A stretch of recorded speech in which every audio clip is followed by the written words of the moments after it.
Tapin, c'est très simple. Il va nous falloir de la farine, de l'eau tiède, de l'huile d'olive, du sel, de la levure sèche ou boulangère. Vous avez le détail des ingrédients juste en dessous de la vidéo dans la barre d'infos. Alors, est-ce que la recette est difficile à faire? Non, pas du tout, elle est très facile. Donc là, j'ai dilué la levure sèche ou boulangère dans l'eau tiède. Donc je verse le tout directement dans mon saladier. Ensuite, je mets l'huile d'olive. Il n'y a pas plus facile, les amis.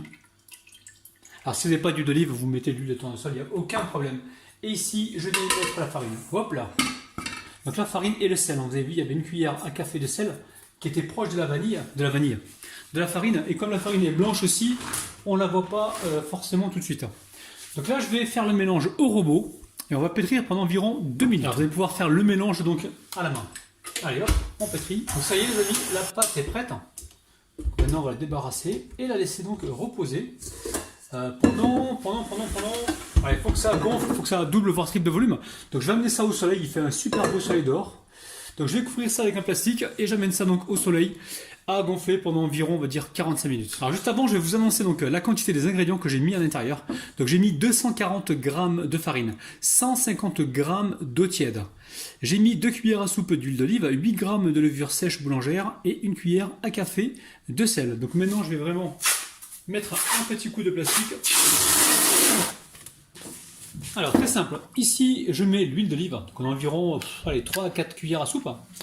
Aussitôt on vient de mettre ici l'oignon que j'ai coupé en petits cubes et ici la demi-courgette. Vous allez voir, cette recette elle est simplissime. Alors on met tout ça dedans.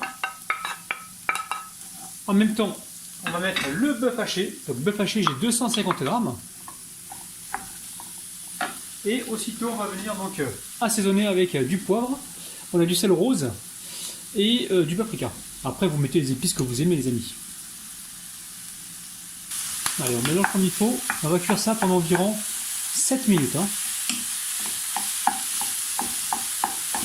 Allez, après 8 minutes environ, des fois ça peut être 10 minutes, je récupère ici un petit peu de moutarde. Donc là, j'ai environ une cuillère à café. Alors dans cette recette, vous allez pouvoir mettre des carottes râpées si vous voulez. Vous pouvez mettre des poivrons rouges pour apporter un peu plus de couleur. Vous pouvez mettre de l'ail aussi, les amis. Faites en fonction de ce que vous avez déjà sur place. Moi, c'est ce que j'ai fait. J'ai juste ouvert donc mon frigo, regardé un petit peu ce qu'il y avait à l'intérieur et je me suis servi pour faire donc cette recette. Allez, on va pouvoir passer à la pâte. Elle a bien reposé. Alors, si vous êtes en hiver, les amis, n'hésitez pas à laisser votre pâte un peu plus longtemps pour que ça gonfle bien. Alors, je récupère la farine, j'en mets sur le plan de travail, j'en mets un petit peu sur ma palette et je vais venir donc dégazer ma pâte. Chaque fois je reviens comme ça là, badigeonner donc ma palette avec la farine.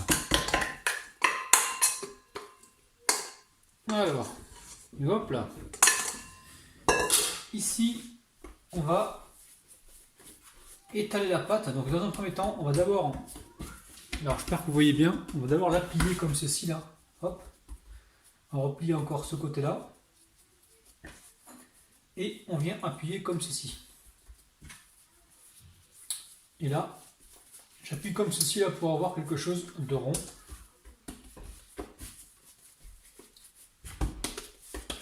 Alors je récupère le rouleau. Où est-ce qu'il est le rouleau? Il est là. On va également le fariner. On utilise juste la farine qu'on en a sur le plan de travail. Ça sert à rien d'aller en rajouter encore plus. Et là, on va venir étaler. Donc il faut étaler un peu plus grand que le moule que vous avez. Donc là, c'est un moule en verre qui fait environ 28 cm. Je l'ai légèrement huilé.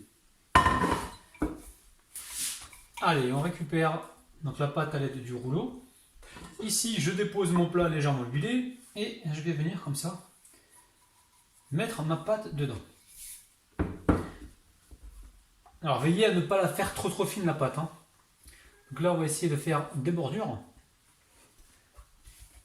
Alors, on va récupérer ici de la pâte et on va venir comme ça la mettre donc comme ceci là pour former une belle bordure. Alors là, je pense que je l'ai étalée un petit peu plus fine que prévu, mais bon, c'est pas grave. Vous de votre côté, essayez de gérer pour pas qu'elle soit trop fine. Alors idéalement, ça serait bien de la laisser donc reposer encore une fois, environ 15 minutes, avant de mettre la garniture. Alors on appuie comme ceci, on forme la bordure. Alors ensuite vous appuyez donc l'intérieur pour avoir quelque chose de bien droit. On appuie comme ceci. Hein. Si on voit que ça colle trop, ses doigts dans la farine, et on continue. Alors quand c'est fait, je viens ici avec ma fourchette. Je fais quelques trous hein, pour éviter que ça gondole pendant la cuisson. Je vais faire des trous aussi sur le côté. Allez, on va pouvoir passer donc à la suite. Alors nous avons ici 3 œufs. On va mettre environ 10 centilitres de lait. Pas plus. On va venir mélanger. Alors on va saler légèrement et poivrer. Donc sel de l'Himalaya, donc sel rose. Alors la dernière fois on m'avait dit, moi j'avais dit que j'avais acheté ça 2 €, mais je crois que c'est 500 grammes, voilà, c'est 500 grammes pour 2 €. Hein.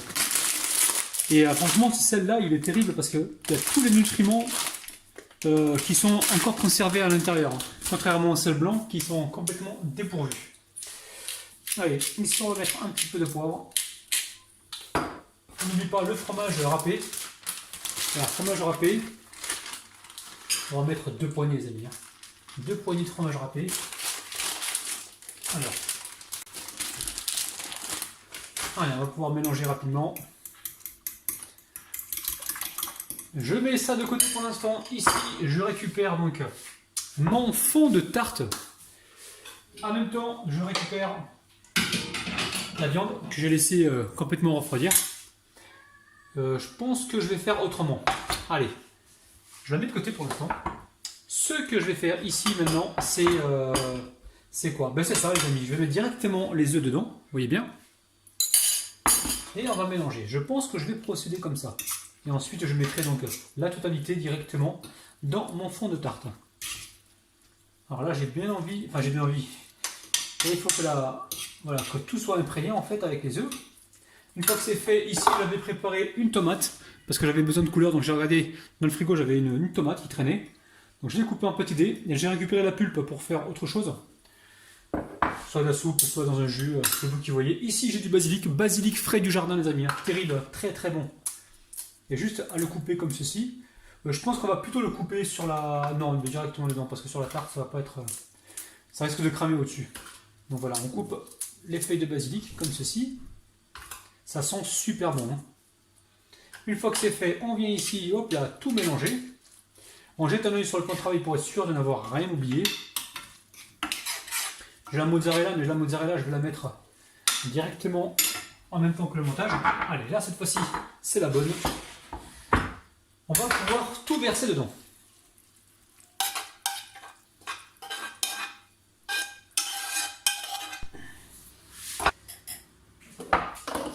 Alors, je récupère ici les mozzarella. D'abord, je vais étaler comme ceci. Alors, on va pousser un petit peu comme ça là, pour répartir les œufs, parce que je vois que ça part d'un côté et pas de l'autre. Alors, on est bien. Alors, une fois que c'est fait, ici on récupère la mozzarella et on vient la disposer comme ceci. Alors, on va la disposer vraiment comme vous le souhaitez les amis. Moi, je la dispose comme ça. Et après, vous voyez de votre côté. Basilic, tomate, mozzarella, viande hachée, ça peut faire que le bonheur de vos papilles, les amis. Alors, on va éviter de les casser. On va les prendre avec souplesse et délicatesse. Alors, juste avant d'enfourner, on va venir appuyer comme ça. Alors, évidemment, vous allez pouvoir précuire cette pâte, hein, si vous voulez quelque chose d'encore plus croustillant. Vous précuisez votre pâte et ensuite, vous mettez la garniture. Là, aujourd'hui, j'ai voulu simplifier le truc. Donc, je vais juste appuyer ici, là, pour pas avoir des rebords qui soient trop épais. Et ainsi faciliter donc la cuisson. Donc là, le four est en train de préchauffer à environ 170 degrés. Je vais enfourner donc ceci pendant environ peut-être 35 minutes. Je vous dirai donc le temps exact juste après. Ce qu'il faut, c'est surveiller. Si vous voyez que ça prend une coloration trop rapide dessus, vous mettez une feuille de papier cuisson ou une feuille d'aluminium. Allez, c'est parti. Alors ma tarte elle a cuit au bout de 40 minutes à 170 degrés. Hein. J'ai pas eu besoin de mettre d'aluminium, ça a cuit normalement. Hein. Vous de votre côté surveillez. Donc là on va laisser légèrement tiédir et ensuite on pourra donc couper une olive. Là ça vient tiédi. Alors pour le démoulage, on va s'assurer que c'est pas collé sur les côtés. Donc en fait, qu'est-ce que je vais faire pour le démoulage? Il y a plusieurs options. Je vais choisir celle-là. Hop là, c'est encore chaud les amis. Hop. Normalement on l'a huilé donc ça devrait se démouler assez facilement. Si jamais on voit que ça résiste un peu, ben on patiente. Voici, donc la pâte elle est cuite. Hein. Donc là, hop, je mets l'assiette et je retourne donc ma tarte. Regardez-moi ça. C'est un truc de ouf avec une petite salade. Vous allez franchement faire des heureux et des heureuses. Allez, on va bien viser au milieu là. Oh là là là la famille. Bon, franchement, laissez-la reposer de votre côté plus longtemps. Hein, parce que moi, elle est encore chaude en fait. Donc, quand elle sera plus tiède, elle va mieux se couper. Alors là, hop.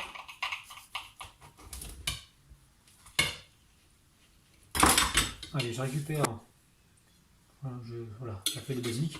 Je récupère donc ma tarte. Regardez-moi ça, les amis, c'est un truc de dingue. Eh, ça a l'air nickel. Hein. Regardez-moi ça, je vais remettre hop, là, le fromage en place. On voit bien donc les ingrédients qu'on a mis à l'intérieur. Regardez-moi ça, c'est un truc de fou. Bon, maintenant, on va passer à la dégustation. Donc au niveau de la cuisson, moi j'ai baissé un petit peu. Enfin, vous gérez de votre côté. Hein, quand vous voyez que ça prend trop de coloration, vous gérez. Vous pouvez également pré-cuire la pâte hein, si vous le souhaitez. Allez, bismillah.